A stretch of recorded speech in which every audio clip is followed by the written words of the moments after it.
Good afternoon, family and friends, ladies and gentlemen. I am your host, June Archer. Motivate you, the Winner Circle here. We are live on Facebook, LinkedIn, and YouTube. Today, I have the opportunity to speak with a really great friend of mine, longtime friend of mine. We've known each other since high school. I went to Windsor High School. He went to Northwest Catholic. He bleeds green. I bleed the crimson, burgundy, if you would. And throughout the years, we've shared stories. We've shared a lot of great moments, intimate moments about our journey and where we were along that journey. And today, it gives me pleasure to talk about something that's very relevant right now in our families, in our communities, globally, that needs to be addressed. For most of you, you guys, if you know my history, I came out and published a book called Yes, Every Day Can Be a Good Day. The keys to success that lead to an amazing life, that touch upon some of the things that we're going to talk about today. So without further ado, I want to bring up my bro. Please welcome him to the stream. Give it up for Dana, DJ-Dane Forrester.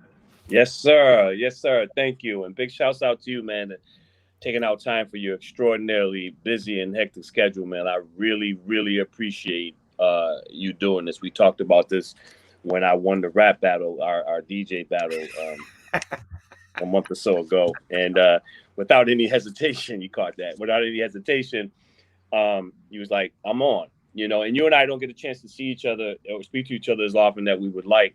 But love is love, and when it comes around, it comes back around. It doesn't have a clock on it. So again, I'm not going to waste a lot of time about the bromance and stuff like that. But I definitely appreciate you taking out the time, man. This is very important to me. You've known me for a long time, and you know what this means to me. You know, I'm also a passionate person. When I speak, I come straight ahead. Sometimes I knock things over, but it's all love. No, it's all love. And for those who are watching, please, hit the chat. Let us know what your thoughts are, what you're thinking. If there's, questions, comments, concerns, please feel free to share. We are here to have a dialogue and have some conversation. And I want to start by saying, or let me ask, how have you been throughout this pandemic that we've been going through for the past year and some change? That's a good question. Like a lot of folks, they spend a little bit more time with themselves and maybe with family members than they initially anticipated in the beginning of 2020 and March, I think March 14th, when the official lockdown went down, or March 16th, along those lines. So I actually been doing well because I had been having some mental fitness going on prior to that. Some weight loss transformation, some things I had been doing prior to. So it was almost like I was practicing for the game coach before it even started. Just put me in, so I was able to really keep my sanity and my peace during those isolated times because I had done some work over the past 2.5 years, both mentally and physically. That God bless, I kind of stepped into it ready. And today we're here to talk about something that some people may know. They know your story. They are a friend, family. I want you to take us back, because what we're talking about it is serious, but it is here as a platform to help people who are now going through it. We're trying to give people the light at the end of the tunnel, give them the glass half full. I want you to take me back to the moment we're talking about suicide prevention, and what you're doing today and this weekend to raise money and awareness for intervention and prevention. But you experienced this at a very early age when you lost your dad. I want, if you can, as transparent as you can be, take us through what you were thinking at the moment when this happened. Did you truly understand what was happening as a young child? Yeah, it was December 8th, 1980. Ironically, is the same day that John Lennon was assassinated. Same day. And I don't want to digress too much, but I remember it kind of like vividly I'm in the room, and I think the Raiders and the New England Patriots were playing like Monday Night Football, and Howard Cosell broke in, and he was like, "Listen, paraphrasing, John Lennon has just been assassinated, or somewhere around that thing." And I remember thinking that they were going to talk about my father next. Okay, they're going to talk about dad next. While I had never experienced death at 9 years old, I knew it was permanent. I knew it wasn't no coming back. I hadn't lost anyone or anything like a dog or a pet up until that point. So, but I knew the word associated with dead was permanent, Right. So, I came home after school one day and I was in a hurry to play outside. And it was a unusually warm day for that time of the year. We had already made plans, at school that we were going to play football in Keeney Park. That was like a given. That was the thing, of course, of course. Yeah, school. And I'm in third or fourth grade at the time coming in, and but I was instructed by my mother to make sure I told my father where I was. That was just modus operandi as a kid. And I remember he leaving a long note on the kitchen table. And this the opening letter was like, "Hey, by the time you read this, I'll be dead." And I'm like, that's a little long letter for somebody who's probably just running some errands. And at that point, it didn't register. Because I'm just thinking, I'm that 9-year-old kid, like, I need to be playing football at some point. Right. I have something to do. This guy is really messing up this afternoon. You know what I'm saying? Long story short, the house that we were in was separate from the house that he was renovating. My father was a carpenter at the time, and he was what we know now as flipping homes. He was renovating and preparing to flip a home on the corner of Edgewood and Greenfield Street in Hartford, for those folks who are out of town. And so I was looking for him, and I trying to let him know where I was at. And when I walked into what would be like the living room where he was renovating, I found my father. He had chosen to hang himself at that point, and I'm just like, whoa, And I turn around and I haul out of there, and I remember the first person I see in the driveway was my mother. Now you could imagine a 9-year-old kid saying, and I'm referencing the letter, "Hey, my daddy's dead." She's like, "What?" And my mother was a teacher at Martin Luther King at the time. And all I remember, the last thing I really remember from that moment is she screaming and papers flew everywhere. And then kind of like the word was out at that point. And that's when my life had forever changed, forever. Whatever trajectory I was on, and I probably didn't know at 9 years old, like most folks, I just like to roller skate and thought I was going to be in the NBA at that age. And I knew my life was permanently changed. Even at 9 years old, it was evident that life was going to go in a different direction. Now for you, at that age, in that moment, right? We have moments in life. Only child? No, I'm the youngest of 5. Youngest of 5. Yep. But in the house at that moment, it's just you. Mm-hmm. Did you feel like, man, you left, or you didn't love me? Like, what was that emotion for you? Yeah. Seeing that and then walking away from that situation. It was a good segue. That was so I was the youngest of 5, but I was virtually like the last person in the house. My brother who's the next to me, was not living at the house at the time, or at least he had been out of the house. Everybody else was living on their own, etc. And I just actually remember kind of ordaining myself as the man of the house immediately. Like, okay. After the shock, I was like, first of all, my mother was a very busy woman. My mother had, right after I was born, she had started her career as a teacher at Martin Luther King, and one that she had put on hold for many years. And she was very much anticipating that. For the most part, I was like really like my father's child. My mother was like, "Here, I got stuff to do." You know what I'm saying? And so his name is Kenneth Forrester. So me and Mr. Forrester, Pops, Dad, Kenny, we was tight, man. That was my guy. You know what I mean? We hung out every day. We watched 60 Minutes on Sundays that led to the All in the Family and the Jeffersons. That was like our ritual. That was the routine. That was the routine. Yeah, that was the lineup. yeah, we watch, we watch every, watch Walter Cronkite, that's the, it was just a lot of things that I was attached to this guy. And on top of that, you know, he had a presence and stature that I was drawn to. As a child, you just looking to that man, and he didn't let me down from that standpoint. He was always in shape and active, played racquetball and tennis and cricket, Jamaican yard boy, big up, and so that was just I was devastated, but I didn't know just how the extent, the ripple of that devastation would last until my adulthood. Now you fast forward from that moment, you're going through it over the years. Mm-hmm. You become a young father.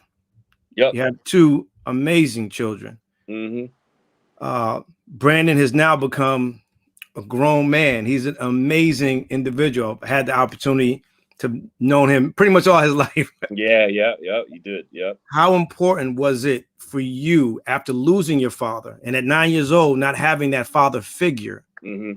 to be the dad that you really wanted to be? And did you find any struggles along the way that might have triggered and say, maybe I know why my dad did this, and maybe had thoughts? So that's a loaded question. So as far as my son's concerned, I was 18 years old, man, and my son will be 32 next year, January 28th. My daughter's 16 recently in March. It totally, it becoming a young father and a father who he didn't have a father anymore, and how I lost him. Yeah, I wanted to have my son close to me at all times, and what was really kind of crazy about it is that I shielded Brandon from a lot of the stuff that I was going through emotionally and mentally, as a parent should do, always putting on a happy face. But yeah, I was definitely struggling as a young man, as an individual. But you go into fight mode. When Brandon was born, my whole thing was like, I got a mouth to feed. I got to figure some things out, And but I relished the challenge of becoming a father, and him and I are very close to this day. I think there's probably a day that doesn't go by whether I don't text him or speak to him or call him. And he's 31 years old. That's a beautiful thing, though. Yeah, I speak to my son regularly. This is important to me. And I had, he's a man, and I treat him as such. He'll always give me the respect of his father. But I had to change things and watch him turn into a man. But yeah, I was very concerned. Like, what is the tentacles of mental illness, suicide, thoughts of suicide? In the letter, my father had said he started having thoughts of suicide in his early teens. Early teens. And I want to share this. So that people get a gist. And by no means are we experts. We just wanted to share some data with some of you folks. Men of all races over 65 are most likely to die of suicide. Symptoms of depression is the highest among those aged 18 to 29. So it's a crazy stat to think about, right? Mm-hmm.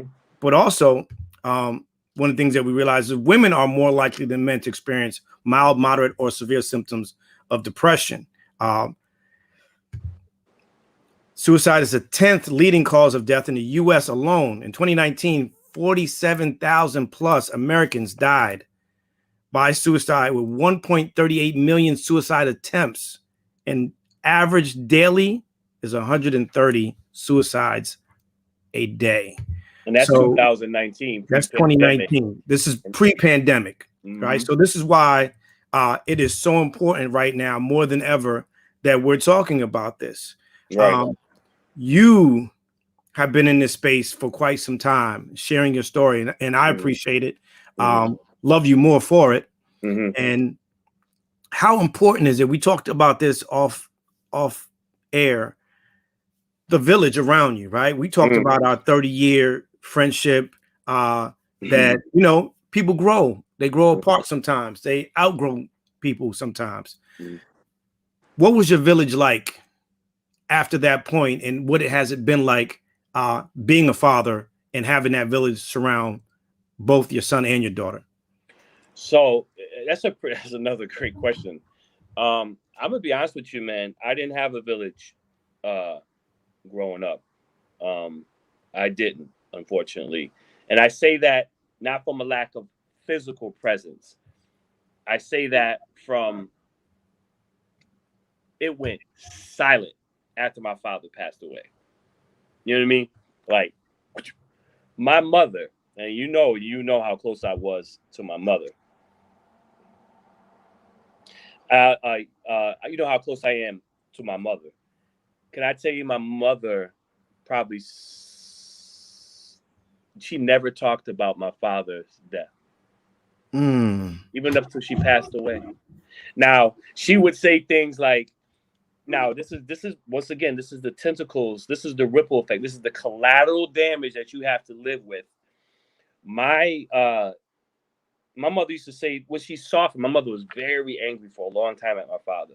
When she started to soften and I started to become a grown, she said, she'd go, "Dana, you're so much like your father." I was like, "Hey, you want to break that down a little bit?" You know what I'm saying?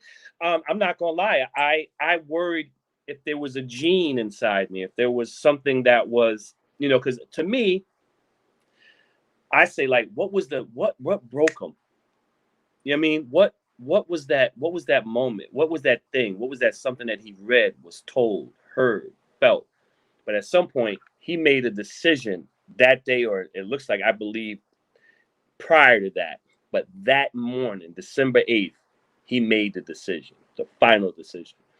So I didn't get a lot of support from family. My mother kind of threw me into some early therapy, but I didn't have the capacity, and my mother didn't have the emotional capacity time because of the pain that she was living in to really deal with me. So I was pretty pissed off. You know what I mean? I'm not gonna lie. And you know me for a long time, and I have a side of me that sometimes um is all love, but it got a flip side, and a lot of that came from my mismanaging how I was, the pain I was in. Um, and it didn't take much. Did Uh, you realize no, I didn't any of make the the connection. triggers though? Were there triggers that said to you, man, all right, I gotta kind of watch that, because I've seen you mature and grow, Mm-hmm. and I've seen those moments, but I've also seen those moments disappear and dissipate.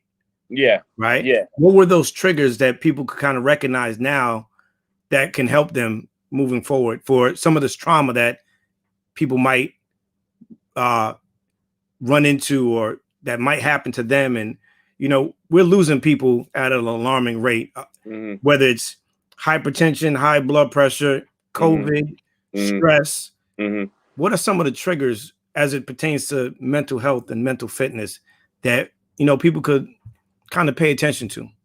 I think for everybody it's different. Believe it or not, the change of season sometimes put me in a space. Mm, You've heard of seasonal depression. I know that's a very real thing. And like I said, I like to stress the fact that I don't have any medical credentials. I have my life experiences to share.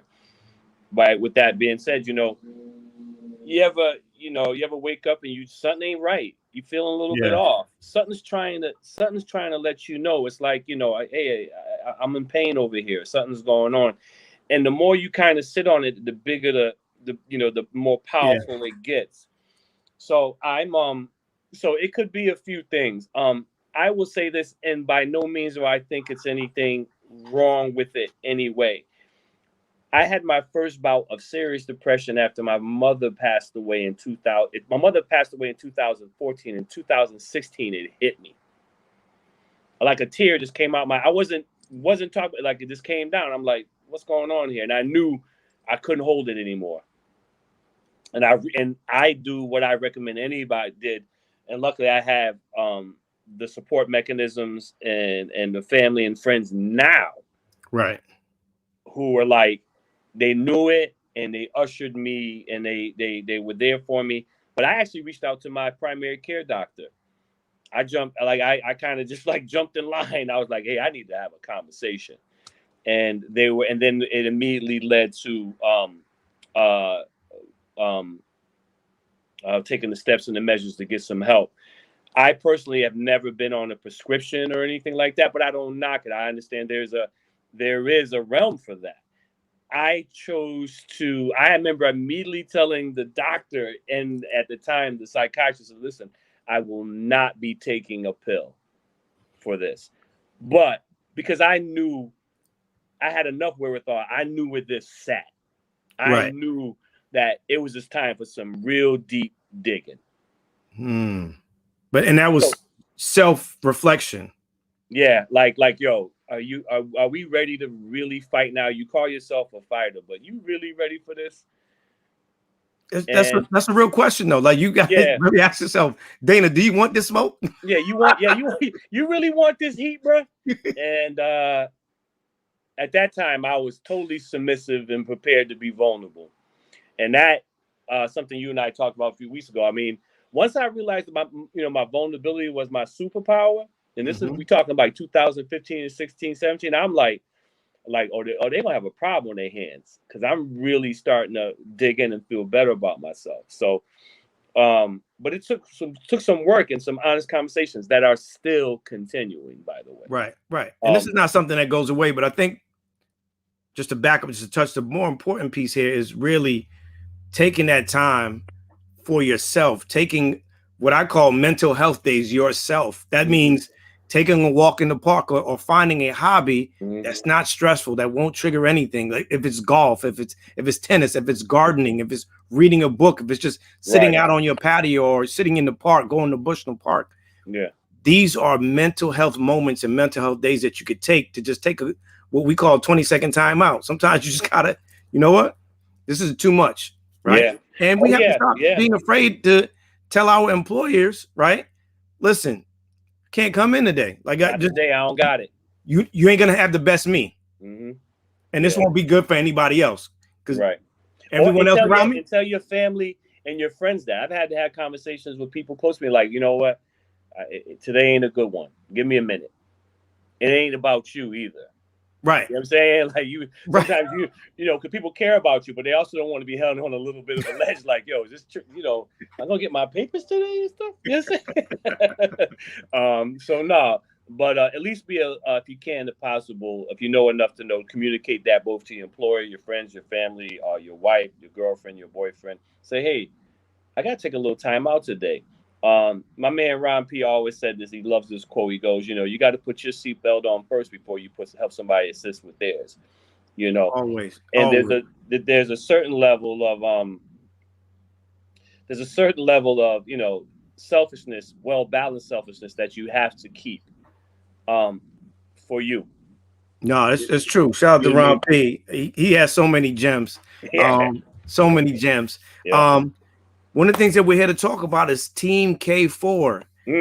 What is Team KForr, and what is the goal and the vision? You guys see it, please.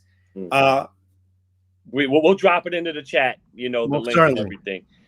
Team KForr is short for Kenneth Forrester, Kenneth Vivian Forrester, a Jamaican immigrant who came to the United States at 13 years old after graduating 8th grade. And in the West Indies, if you didn't have any money, high school wasn't an option in Jamaica. So he came here to Brooklyn, New York, through an uncle. And I can't imagine what he must have been going through, not just as a scared teenager in New York City, but one who was already evidently fighting early signs of depression and suicidal thoughts.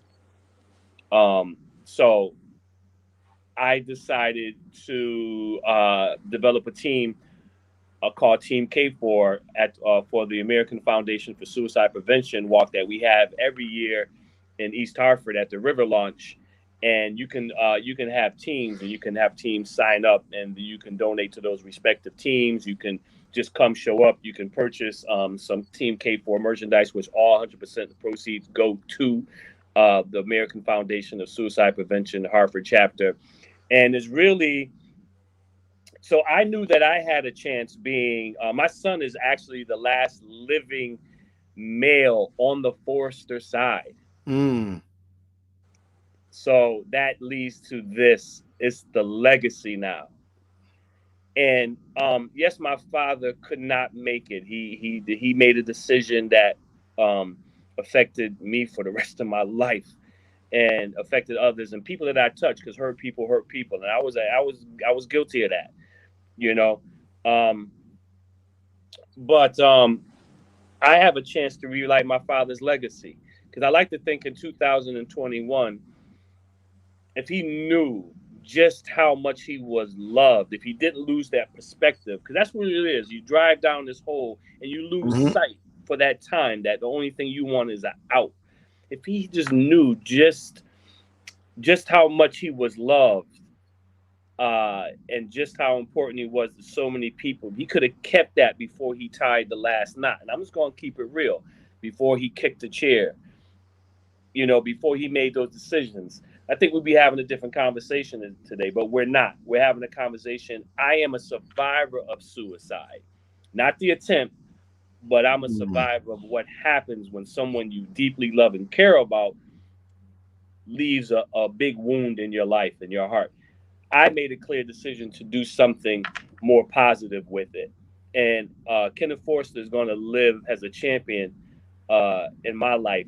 KForr is going to be a champion for suicide prevention, for suicide awareness, for mental health, for mental fitness, and things that we can do to change this. And I'm changing his narrative. I'm rewriting his story.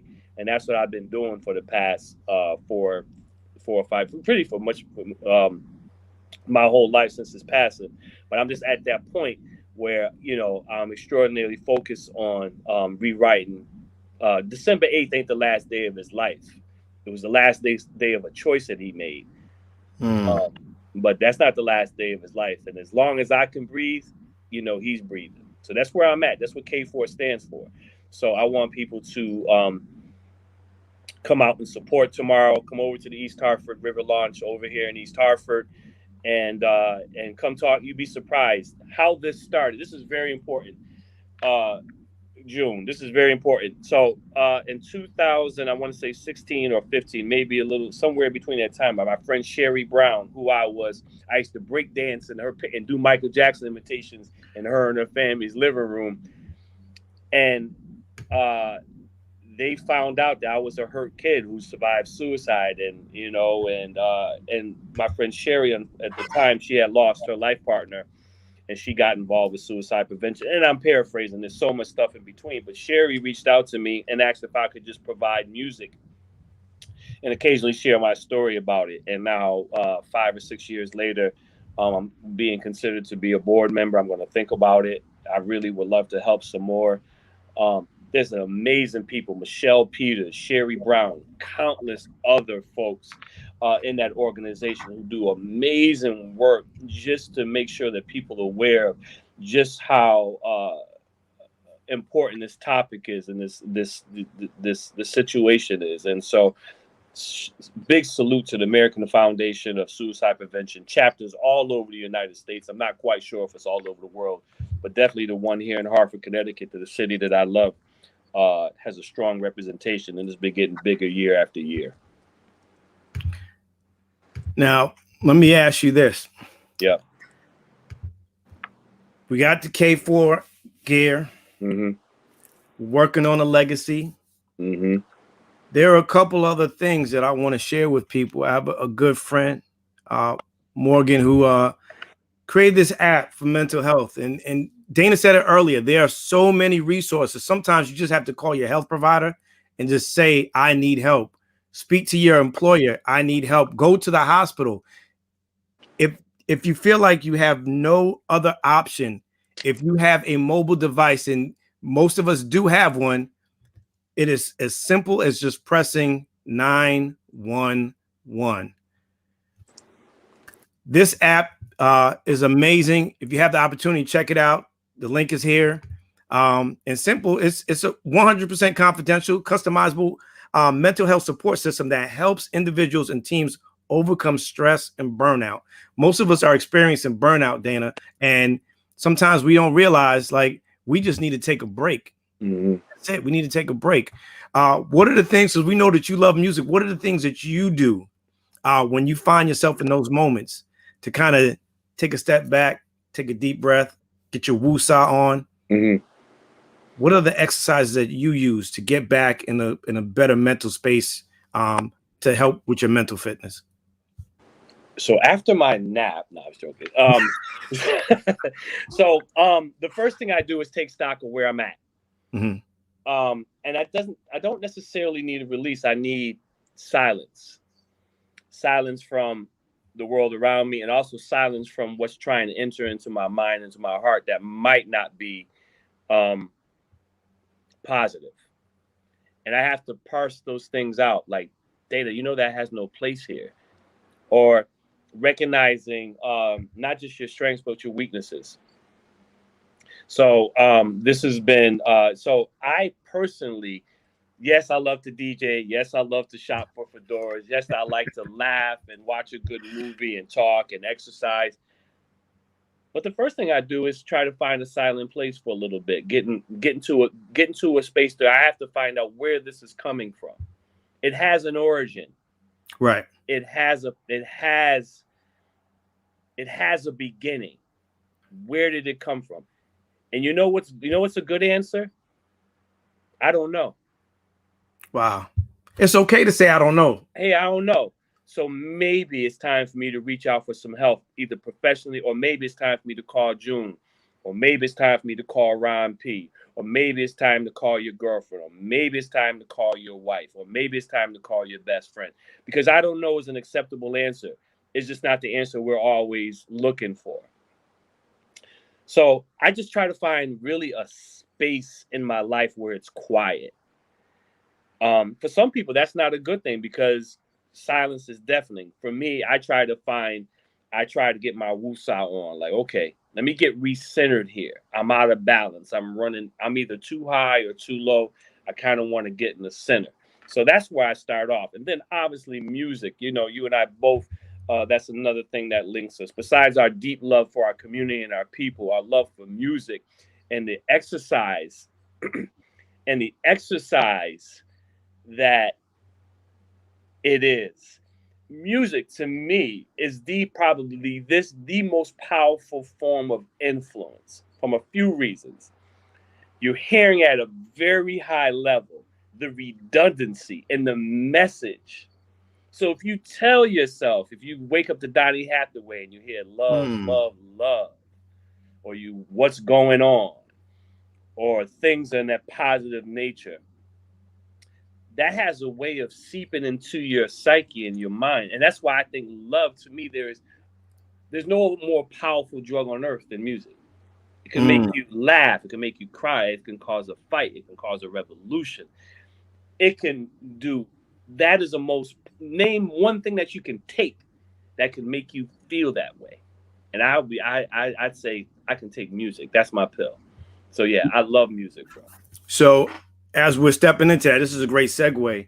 How important is it for those when you see the triggers and you're in that space and you need room, you can't breathe? People turn to alcohol, drugs. Mm-hmm. How important is it to kind of shy away from those things to because those things only add and June, compound. This is a whole nother topic that you and I can talk about, and I think my brothers and sisters would be okay with me doing this. If not, this is going to be uncomfortable Thanksgiving. But so I am the youngest of 5 who never got hooked on a drug or an alcohol.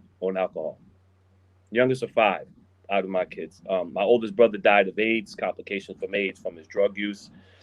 My brothers and sisters have all successfully battled their way back from drug addiction. My mother was a functioning alcoholic for probably 20, 25 years after my father passed away. So I was abandoned to an extent, and I have since forgiven all of them, because what I did do was I thought I was the only person who lost Kenny. Wow. And I wasn't. My mother lost them. My brothers and sisters lost them. But because we all went and didn't galvanize, and really pull together like I would have liked to. But I come to find out that they were, before my father passed away, they was battling.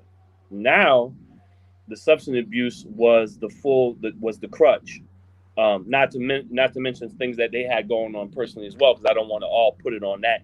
But you put that candle on that cake, and it's hot. It's And something different. yeah, It's it's something different. different. It's So, different. and I think addiction doesn't have to come in the form of just drugs or alcohol. It could come into doing things that are Eating. not. Yeah, Could be eating, eating. eating. Things you could do a lot of things that are not healthy to yourself to fight. To what your weapon of choice to fight your pain is, if it ain't properly chosen, it could destroy you. And I personally think. I think people, there's more people depressed than they even know. Number one.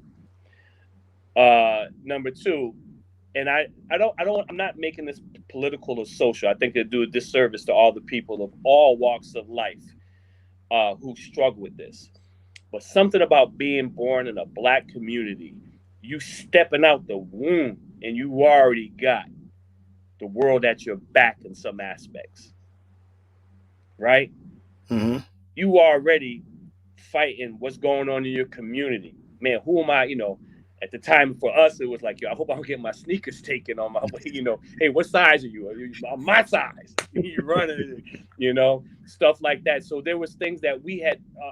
To me, if you're dealing with mental health issues, whether it's both physical, it comes on. However, to already be born in basically a post-traumatic society with all the drugs and violence that we tend to be born in our communities,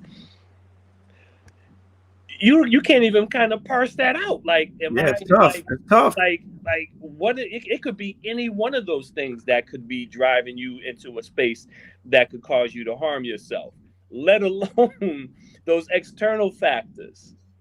So it's heavy for me because I can drive down any street in Hartford and I can see pain. Yeah. You Yeah. know, We got to do better. We have yeah, to we do got to better. do better, man.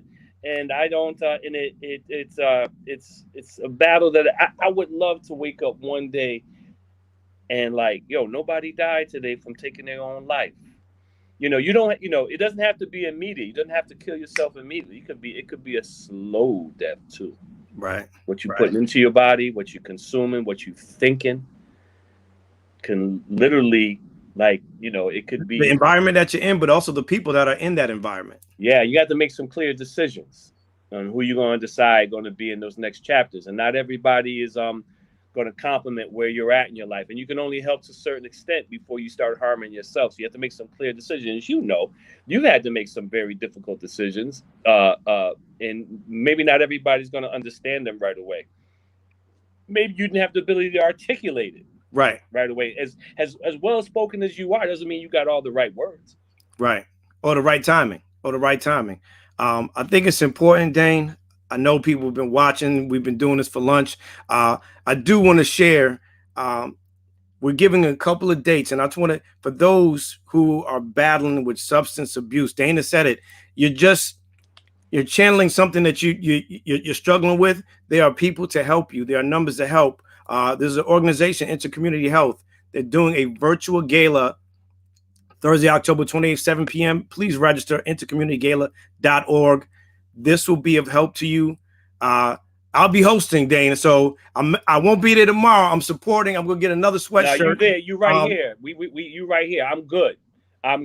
You finish your plug, brother. Keep going with that. We'll talk about that. So please, if you're looking or you know anyone who needs that, please. Tomorrow, it is important. Team KForr is in the building tomorrow. They're launching. Give them the time, Dana. What time should they meet? What time should they have their sneakers laced up? Yes, so it starts at 8:30 registration. Then you're going to have a various amounts of speakers. I'll be playing myself and DJ Ron P. We're playing some music in the background to keep people's spirits lifted. Get some info. It'll be plenty of areas and platforms for people to learn more about what they can do to help, or if they're in that space. What is very delicate about this walk So there's a few ways when you walk into it, you could see a family who is fresh, had just lost somebody, and you could see the pain on their face. You know, then you could see a family, this is their 4th, 5th, 6th, 10th year walking, and they're smiling and they're happy to be reunited. So it's this kind of, it's this weird mixture. I wouldn't call it weird. It's a bad, but it's a cocktail of emotions that are going on. Some people are still grieving. Some people are in the midst of crawling from the space that they were in. And some people are where I'm at, where I'm just determined to fight and do as much as I can on the behalf of Kenneth Forrester and with the American Foundation of Suicide Prevention. So you got this melody going on. And you're going to find yourself smiling with one family and turning around and hugging one real tight. Like, I'm right here. I've been here. Let's fight. Come on. So it is a beautiful experience. And you're going to walk away seeing a little bit of pain, a little bit of laughter, some smiles, but you're going to walk away knowing that, hey, I wasn't by myself in this. Because that's really like... That's the crux of it. That's the not by yourself. You're not by yourself. It could be someone in that audience who's contemplating it. It could be somebody in that audience who unsuccessfully, thankfully, didn't do it. It could be a family that is struggling. Now, you got to remember, my father was like the pinnacle. He's alpha male, right? He is the king of the hill, both physically. He was a very imposing, strong guy, good fit. So to see somebody like that, right, and you're like, whoa, wait a minute. This is like someone who I thought was physically and mentally impregnable. Like he wasn't getting to this dude. He here. And only to see that my father was considered a genius. His IQ was that high. Could you imagine being that smart and couldn't figure out how to stop your pain? Wow. Dana, you hit it right on the head. You hit it right on the head. I mean that's a level of torture I wouldn't wish on nobody. Dana, I want to say, brother to brother, thank you for sharing your story today. I wish you nothing but success for tomorrow and days after that, because this is not over. This is not. This is not a today thing. It's not a tomorrow thing. Right now, this is a way of life, right? That we have to continue to, one, figure out the spaces and places that we're going to be, figure out the energy that we have around us, the people that we have around us that bring about certain energy. We shared not only just the data today, but we shared helplines. We shared where you could go for suicide prevention. There's an app for mental health. Yes. There's an event on the 28th for substance abuse people, those who need help. We've given as much as we could today. Just some last words. What would you like to tell the person who is watching today, who's saying, yeah, Dana, it seems that you got it figured out, and I see you DJ, you come with the fly hats, but you don't understand what I'm going through. What would you tell that person in closing to give them the best foot forward, the keys to success, a gem that they could kind of use in those moments when it seems like, man, yeah, I don't see the light at the end of the tunnel. I don't even know if I'm gonna make it to the end of the day. What would you tell that person? I would tell that person they're right. I don't understand, but let's talk about it. Help me. That's the first thing I would tell them. I think the worst thing you could tell somebody is that, hey, I know exactly what you're going through. Like, maybe not. But I want to listen though. I want to help you figure it out. That's probably keeping my mouth shut and keeping my ears open, seeing where they're at.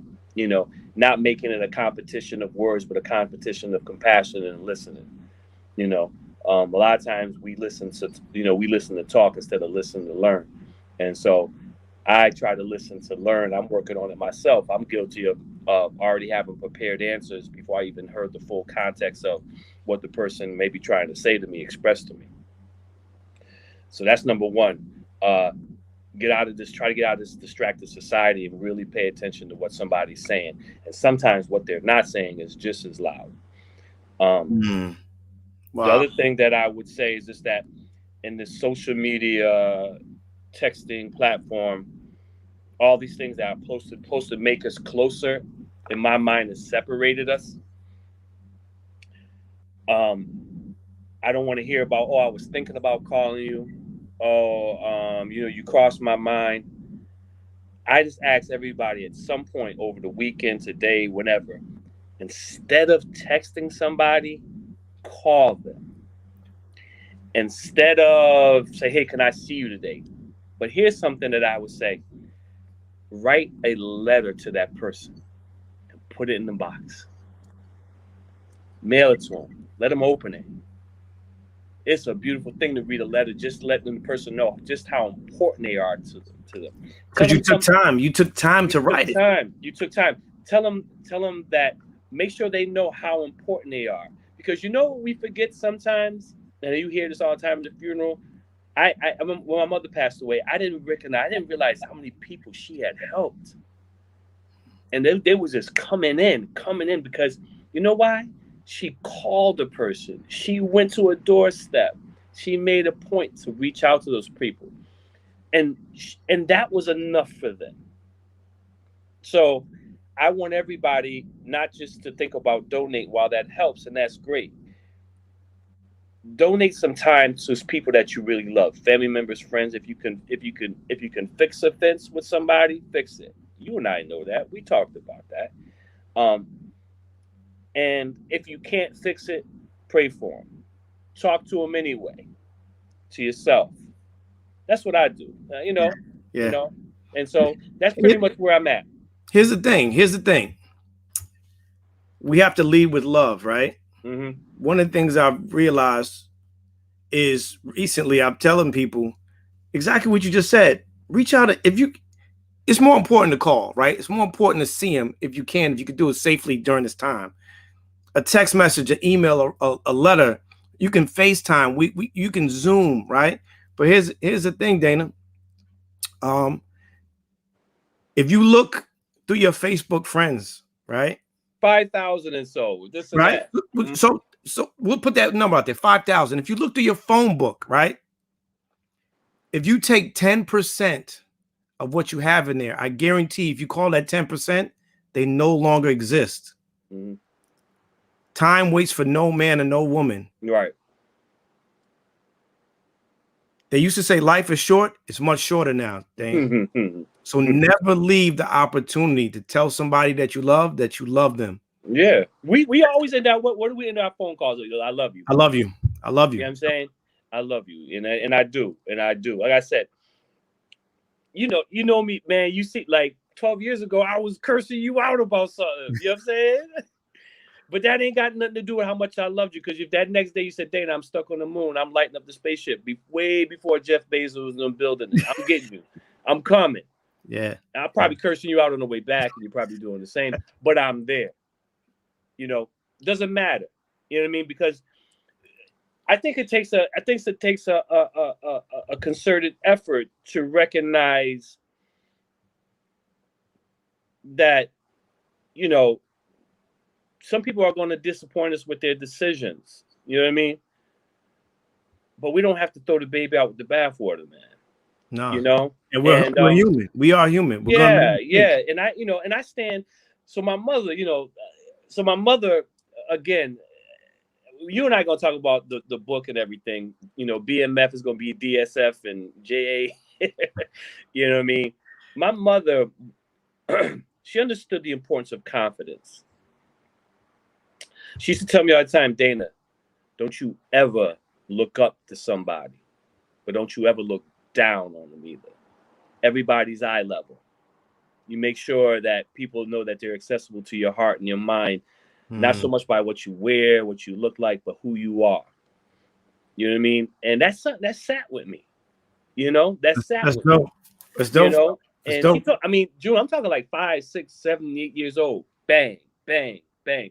And instilling that confidence, not false confidence, true confidence. Somebody, if your kid ain't good at soccer or basketball or DJing, but we can get you good. We can get you better. But I need you to believe that you can do that. You know what I mean? And so I'm just I'm real about that. You know what I mean? I don't put my head above or down to nobody. Man, I appreciate it. Ladies and gentlemen, it's been great. Thank you for joining us for lunch. Tomorrow, Riverfront launch. Dana will be there with KForr, Team KForr in the building for the late, great Kenneth Forrester, Yardman. Yeah, Yardy. Please support if you can't get there. Please support the information. I'm going to put it back up on the screen here. Please try to support. People are in need, especially in these days and times. Don't leave the opportunity to tell somebody that you love them.